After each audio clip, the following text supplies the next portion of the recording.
Someday, not too long from now, you will die. And despite how important all of this seems right now, your death, like your life, will be meaningless.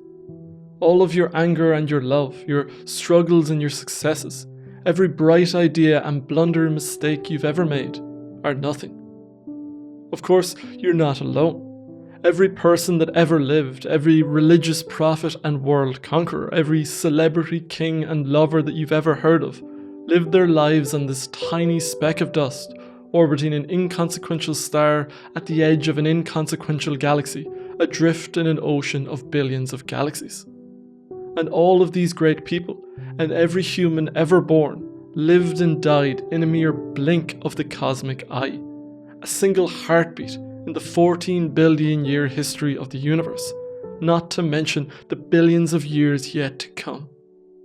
And as if that weren't enough, there's another layer to the story that turns this ugly truth into a cruel cosmic joke. You care.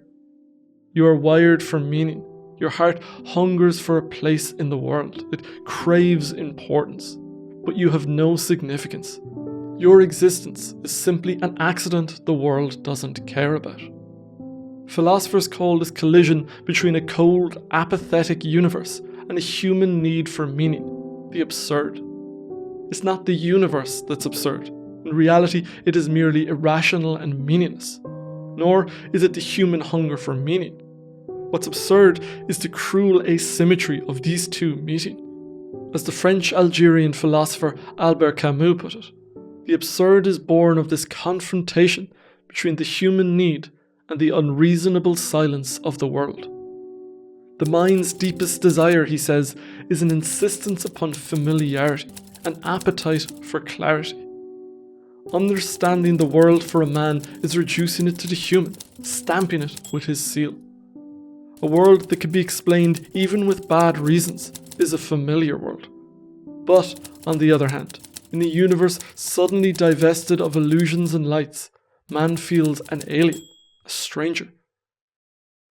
For most of human history, and even for most people alive today, this veil of illusions and lights continues to hide them from the stark truth of the absurd. They had or have a metaphysical story, whether that's pagan, Jewish, or Buddhist, which obscured or obscures this mismatch. But more and more of us today are not so fortunate. In a moment, the horrifying truth is revealed. The stage sets collapse, and the hollowness of life is revealed. Rising, streetcar, 4 hours in the office or the factory, meals, streetcar, 4 hours of work, meals, sleep, and Monday, Tuesday, Wednesday, Thursday, Friday, and Saturday, according to the same rhythm. This path is easily followed most of the time.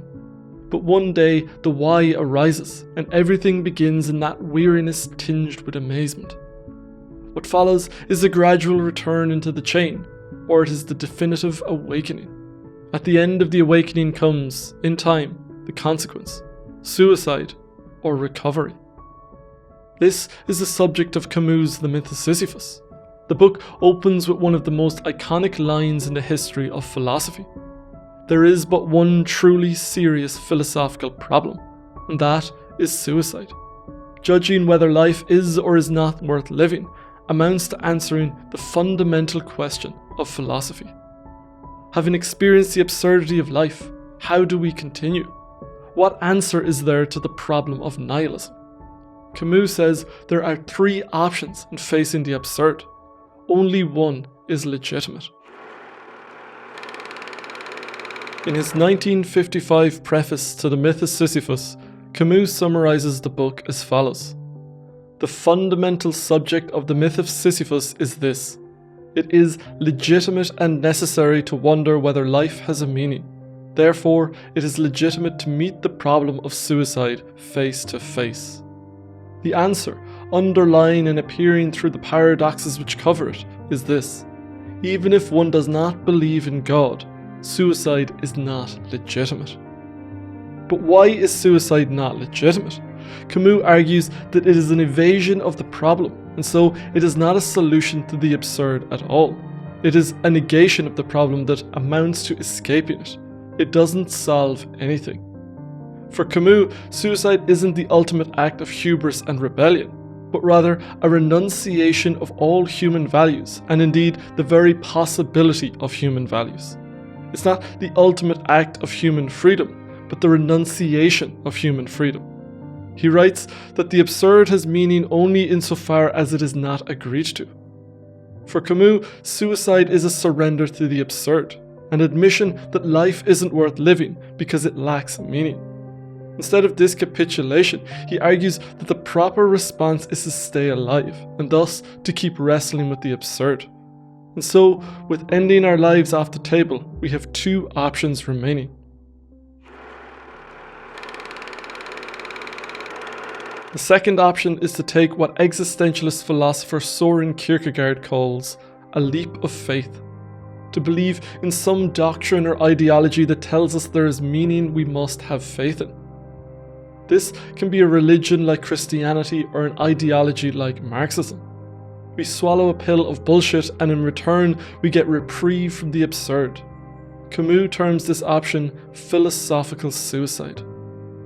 He doesn't just see this reaction to the absurd in the likes of Christianity or Marxism as one would expect, but also in the existentialists who deify what crushes them and find reason to hope in what impoverishes them.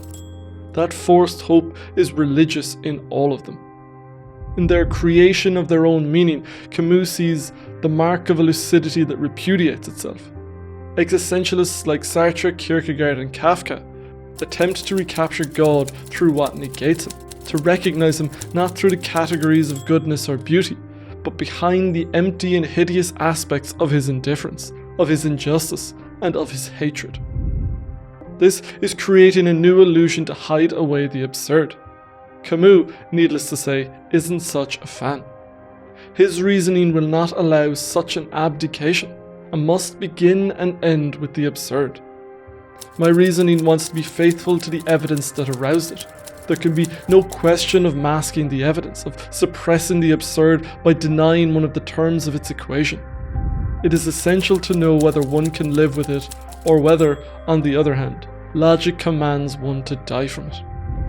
And so, having ruled out suicide and philosophical suicide, Camus sees one remaining option. Camus finds these two options insincere, and so he proposes a third option: to embrace the insatiable tension, to embrace the absurd, to lean into it. The third option is absurdism. Absurdism is a rebellion against meaninglessness. We do not escape from the absurd through death or philosophical suicide. We meet the absurd as it is, without escape and with integrity, and we maintain the tension of the absurd in us without turning away. Camus incites us to a life without consolation, a life characterized by acute consciousness of and rebellion against its own mortality and its limits. As he puts it, the only way to deal with an unfree world is to become so absolutely free that your very existence is an act of rebellion. This absurd philosophy is embodied most purely by its symbolic figurehead, the Greek mythological figure Sisyphus. Sisyphus was the founder of the Greek city of Corinth. He was known to be the craftiest of all humans, craftier even than Zeus himself. When he was sent to the underworld, he managed to trick his way out. Having escaped the underworld, Sisyphus returns to the earth and revels once again in the pleasures of the world. But being a mortal man, Sisyphus can't outrun his fate forever, and his crimes against the gods catch up with him. He was dragged back to the underworld and given the punishment of ceaselessly rolling a rock to the top of a mountain, whence the stone would fall back of its own weight. At which point Sisyphus must return to the base of the mountain and roll the rock right back up again, and so on until the end of time. The gods are proud of their punishment, for they had thought with some reason that there is no more dreadful punishment than futile and hopeless labour. It is easy to see why Sisyphus is Camus' absurd hero, for here is an archetypal representation of our present situation. The workman of today, Camus writes, works every day in his life at the same tasks, and this fate is no less absurd. But it's not just his cruel punishment that makes Sisyphus the absurd hero. He also embodies the life-affirming spirit of absurdism. This is a man who loved life so much that even after death took him, he tricked his way out of it all so he could return to enjoy the pleasures of the world again. While the spirit of nihilism is the deliberate and eternal negation of all values, the spirit of absurdism is the affirmation of life's value even in death. Where nihilism takes the absurd as a conclusion, the absurdist Camus takes it as a starting point. In the 1955 preface to the myth of Sisyphus, he writes, "This book declares that even within the limits of nihilism, it is possible to proceed beyond nihilism. In all the books I have written since, I have attempted to pursue this direction. Although the myth of Sisyphus poses moral problems, it sums itself up for me as a lucid invitation to live and to create in the very midst of the desert." Sisyphus embodies this spirit of life affirmation. But there is more. Sisyphus embodies the absurd ideal, where the existentialists, the religious and the ideologists commit their respective philosophical suicides by fleeing from the tension of the absurd. Sisyphus faces it. This is what Camus' absurd philosophy is all about in the end. It is to live in harmony with the universe, without future and without weakness. It's not about overcoming the absurd, but merely of being faithful to the rules of the battle. Conquest or play acting, multiple loves, absurd revolts, says Camus, are tributes that man pays to his dignity in a campaign in which he is defeated in advance. This is why Sisyphus is the embodiment of absurdism. He is a rebel. He outwits death and the gods to return to life. He rebels against the fundamental order of things. He rebels even against the gods themselves. And, most importantly of all, he doesn't flee from the absurd. Again and again he faces it. He returns to his rock and rolls it right back up that hill. And it is here that Camus ends the book, the same way that he started it, with one of the most iconic passages in the history of philosophy. "I leave Sisyphus at the foot of the mountain. One always finds one's burden again. But Sisyphus teaches the higher fidelity that negates the god and raises rocks. He too concludes that all is well. This universe henceforth without a master seems to him neither sterile nor futile. Each atom of that stone, each mineral flake of that night-filled mountain, in itself forms a world. The struggle itself towards the heights is enough to fill a man's heart. One must imagine Sisyphus happy."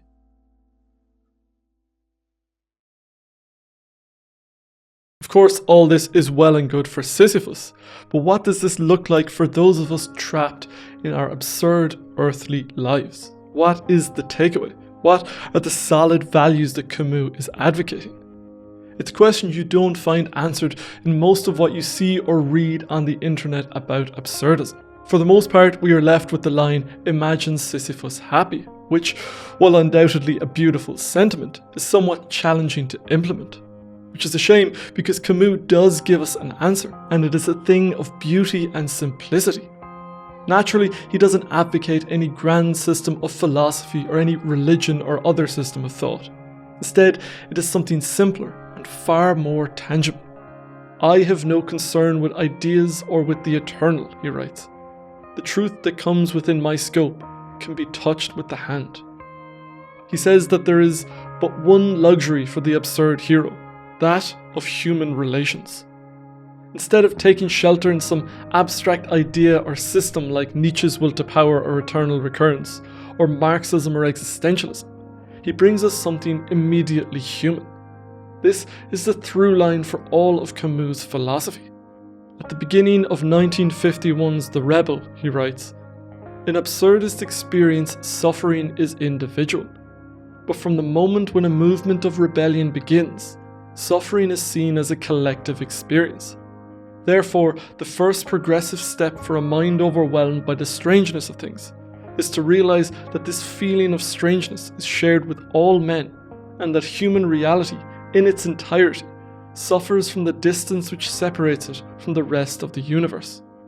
This evidence lures the individual from his solitude, It founds its first value on the whole human race. I rebel, therefore we exist. And so Camus brings us through nihilism and back to the tangible value of solidarity with our fellow strugglers. I've yet to come across a pure embodiment of this Camusian absurdist philosophy of tangible love as a way beyond nihilism than the 2022 movie Everything Everywhere All at Once. If you're interested in this absurd value of moving beyond nihilism via nihilism, then I'd highly recommend checking out the video. Or if you want to learn more about nihilism and existentialism, you can check out this video. For now though, that's everything for this episode of The Living Philosophy. I'd like to thank David Pilabosian, Sasha Canton, Thomas and all the other patrons for their support of the channel. Just see you next time. Thank you for watching.